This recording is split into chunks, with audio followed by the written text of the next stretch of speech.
জুবিন গাৰ্গে যিটো কথা কৈছে সেইটো সমৰ্থনযোগ্য নহয়।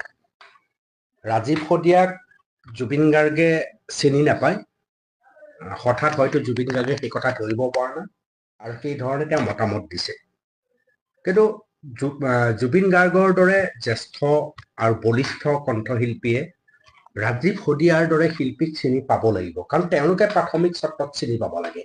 তেওঁলোকে চিনি পালেহে ৰাজীৱ সদিয়াৰ দৰে বহু শিল্পী আৰু ওলাই অহাৰ সম্ভাৱনা থাকে।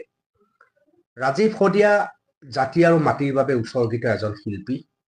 ৰাজীৱ সদিয়াৰ সৈতে মোৰ এটা ওচৰ সম্পৰ্ক আছিল। মই বহু কথা ৰাজীৱ সদিয়া সম্পৰ্কে সেইকাৰণে জানো আৰু বোধ কৰোঁ প্ৰথমটো বৈদ্যুতিক মাধ্যম আছিল য'ত ৰাজীৱ সদিয়াই মোৰ সৈতে উপস্থিত হৈ দিগবৈত গীত পৰিৱেশন কৰিছিল আৰু সেই ৰাজীৱ সদিয়াই বিভিন্ন সময়ত মোক ৰাজীৱ সদিয়াৰ সমস্যা সম্পৰ্কে বহু কথা কৈছিল।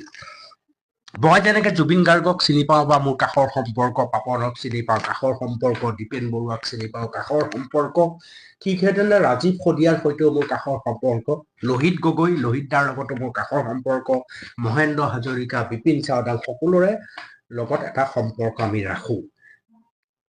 ঠিক সেইধৰণে জ্যেষ্ঠ এজন কণ্ঠশিল্পীয়ে কনিষ্ঠ যিসকল উঠি আহিছে আৰু যাৰ গীতে প্ৰভাৱিত কৰিছে সেইসকল শিল্পীক জানিবই লাগিব, এইটো এটা প্ৰাথমিক চৰ্ত। এই অৰ্থত জুবিন গাৰ্গে ৰাজীৱ সদিয়াক চিনি নাপাওঁ বুলি কওঁতে লগত ময়োতো জাতিৰ গান গাইছো এই ধৰণে এটা কথা কওঁতে মানুহে দুখ পাইছে।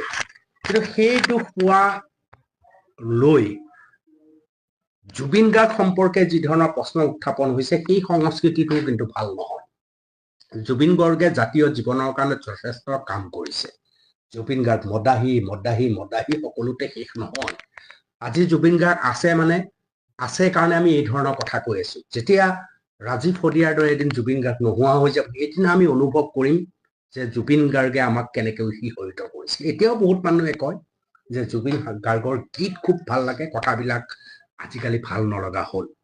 বহুতে প্ৰশ্ন কৰিছে জুবিন গাৰ্গে জাতীয় জীৱনৰ কি গান গাইছে।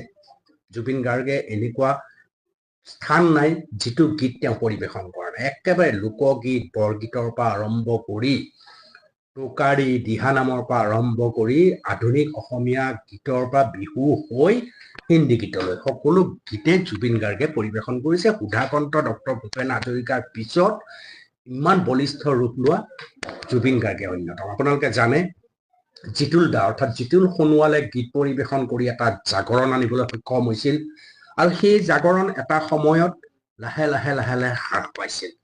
মানুহে লাহে লাহে অসমীয়া গীত শুনিবলৈ পাহৰিবলৈ আৰম্ভ কৰিছিল। সেই সময়তে জুবিন গাৰ্গে অন্ততঃ গীত গাবলৈ আৰম্ভ কৰিছিল। এক নতুন জাগৰণ জুবিন গাৰ্গে আৰম্ভ কৰিছিল। পাতল গানো জুবিন গাৰ্গে গাইছে, গভীৰ অৰ্থবহ গানো গাইছে, দাৰ্শনিক গানো গাইছে, সকলো প্ৰকাৰ গীত জুবিন গাৰ্গে গাইছে।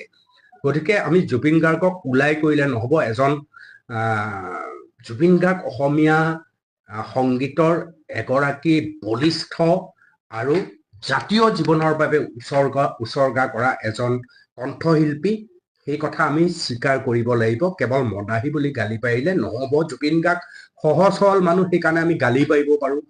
খুব বেছি প্ৰতিবাদ নকৰে তেওঁ আৰু সমান্তৰালভাৱে তেওঁ কথাবিলাক সহজভাৱে লয়, সেইকাৰণে গালি পৰাটো সহজ। কিন্তু জুবিন গাৰ্গে উপযুক্ত সন্মান যিদৰে পাব লাগে সেয়া কিন্তু এতিয়ালৈকে পোৱা নাই।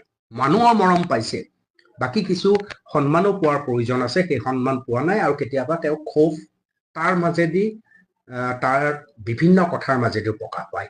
এতিয়া মই আহিছো ৰাজীৱ সদিয়াৰ ওপৰলৈ। ৰাজীৱ সদিয়াই কম গান গায়, কিন্তু গীত গাই গাই লাহে লাহে ৰাজীৱ সদিয়াই বুজাব বিচাৰিছিল যে মই জাতীয় জীৱনৰ বাবে উচৰ্গিত এগৰাকী শিল্পী। আৰ্থিক অনাটন আছিল, যিসকলে বিভিন্ন সংগীত অনুষ্ঠান পাতে তেওঁলোকে ৰাজীৱ সদিয়াহঁতক নিলগাই ৰাখিছিল।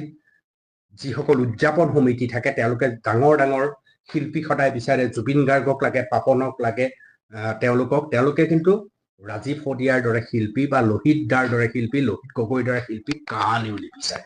এইটো এটা ডাঙৰ সংকট। মহেন্দ্ৰ হাজৰিকাৰ নিচিনা শিল্পীক তেওঁলোকে আঁতৰাই ৰাখে, এইটো এটা ডাঙৰ সংকট। উদযাপন সমিতিসমূহে যদি ৰাজীৱ সদিয়াহঁতৰ গুৰুত্বটো একেধৰণে বঢ়ালেহেঁতেন তেতিয়াহ'লে বোধ কৰোঁ জুবিন গাৰ্গেও ৰাজীৱ শদিয়াক চিনি নাপাওঁ ধৰণৰ পৰিৱেশ নহ'লহেঁতেন। গতিকে অনুগ্ৰহ কৰি ৰাজীৱ শদিয়াৰ প্ৰসংগটোক লৈ জুবিন গাৰ্গে কিবা কোৱাৰ বাবে জুবিন গাৰ্গৰ ওপৰত জঁপিয়াই নপৰিব, কাৰণ এই ধৰণৰ কথাও নহয় যে একে জুবিন গাৰ্গক আমি উৰুৱাই দিব পাৰোঁ। জুবিন গাৰ্গেও জাতীয় জীৱনত অৱদান আগবঢ়াইছে।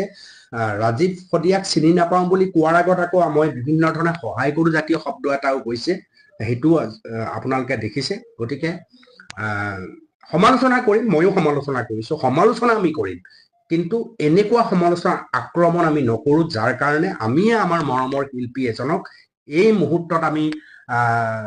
মুহূৰ্তত আমি সুন্দৰকে সজাই মূৰত উঠাই ল'ম আৰু মুহূৰ্ততে দলিয়াই আমি মাটিত পেলাই দিম। এইটো মানসিকতা আমাৰ হ'ব নালাগে, সেইটো বৰ ডাঙৰ কথা। আৰু শেষত মোৰ এটাই আহ্বান, ৰাজীৱ শদিয়াই আৰ্থিক অনাটনৰ মাজত গুচি গ'ল। এতিয়া ডাঙৰ সংকট হৈছে তেওঁৰ পত্নী আৰু পুত্ৰ কেনেকৈ থাকিব। মই চৰকাৰক অনুৰোধ জনাইছোঁ যে এটা স্থায়ী চৰকাৰী সংস্থাপনৰ ব্যৱস্থা কৰক। এককালীন সাহায্য বহুতে দিছে, বহুতে কৈছে পুত্ৰক তেওঁলোকে পঢ়ুৱাব, চাব, ঠিক আছে, কিন্তু মই ভাবোঁ এটা স্থায়ী সমাধান হৈছে এটা চৰকাৰী সংস্থাপন। উপাসনা এগৰাকী শিক্ষিতা নাৰী, গতিকে তেওঁৰ এটা সংস্থাপন দি চৰকাৰে মহানতাৰ পৰিচয় দিব লাগে আৰু পৰিয়ালটোলৈ, অৰ্থাৎ উপাসনা আৰু তেওঁৰ পুত্ৰ ধৃতিমানৰ ভৱিষ্যত সুৰক্ষিত কৰিব লাগে। চৰকাৰৰ প্ৰতি এই আহ্বান।